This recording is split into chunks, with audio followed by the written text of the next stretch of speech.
Mariner Books and HarperAudio present The Place of Tides by James Rebanks, performed by Bryan Dick. Often I see the flowers and trees of the distant sun world, but I do not see them as I used to see them. They are glowing with colour and piercingly beautiful.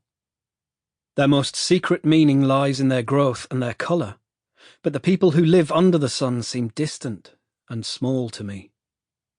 With their bent heads they are running round in circles, the circles of their anxieties and troubles. Only a few of them see the glory of the sun. Christiane Ritter, A Woman in the Polar Night, 1938. Prelude. The age of humans will pass. Perhaps the end has already begun, though it may take a long time to play out. If this were a Hollywood movie, the final scenes would be a man running around with a gun in some ruined cityscape. But I don't think the last people will hang around in cities. There's no food in urban areas when order breaks down. People will flee to the extremities. They will run from the chaos, disease, and killing machines to the places where a life can still be scraped from our ruined ecosystems. The last humans will, like many of the first, hold to the coast, scratching a living from the sea and the shore. I imagine the last human on Earth being a woman on a rocky shoreline. I met someone like that once. A woman right at the outermost edge. A woman still living after everything she knew and understood had ended. It was about 10 years ago.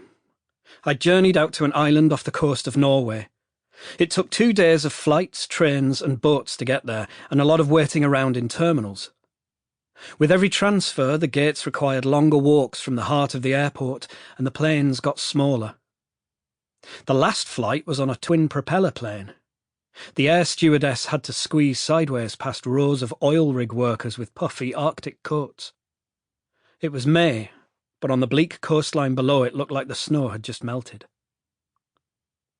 At home, I was living in an old farmhouse that we were renovating in a Cumbrian village close to where I'd grown up. I had a wooden shed out the back with a computer in it. My work was researching how to protect wild and fragile places from the growth of global tourism. My father, who had only ever worked with his hands, was confused about how that was a job, and sometimes so was I. A few days earlier, my boss, Peter, had called. He was sending me to a place called the Vega Archipelago. The Norwegians took conservation seriously, he said, and we could learn from them. Everything I knew about Norway could have been written on the side of a cinnamon bun, but my job was to learn fast. I discovered the archipelago was halfway up the Norwegian coast, in the region called Helgeland, on the 66th parallel, just below the Arctic Circle. Some of the birds that wintered in our valley spent their summers on that coastline, but hardly any humans made the journey. My destination was Vega, the biggest island in the archipelago, just a few miles long. From the boat, it seemed little more than a chain of mountain tops rising out of the sea.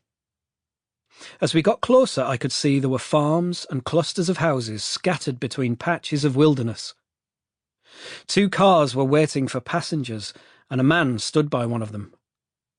He loaded his passenger and then asked me where I was going. He said he would take me too. After a while, we passed through a tiny town with a few shops, a garage, a school, and a large wooden church.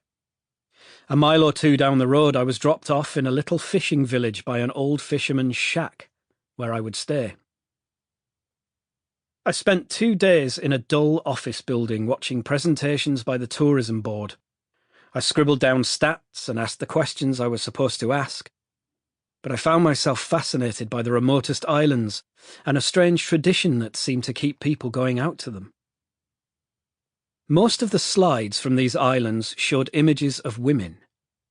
Women in little boats, women making nests or holding eggs, women's hands clasping ducklings, women sitting and cleaning eiderdown, and women peering out of small wooden huts in epic Arctic wildernesses. Everything in the photos looked a little scruffy and sun-faded, like these were images Sample complete. Ready to continue?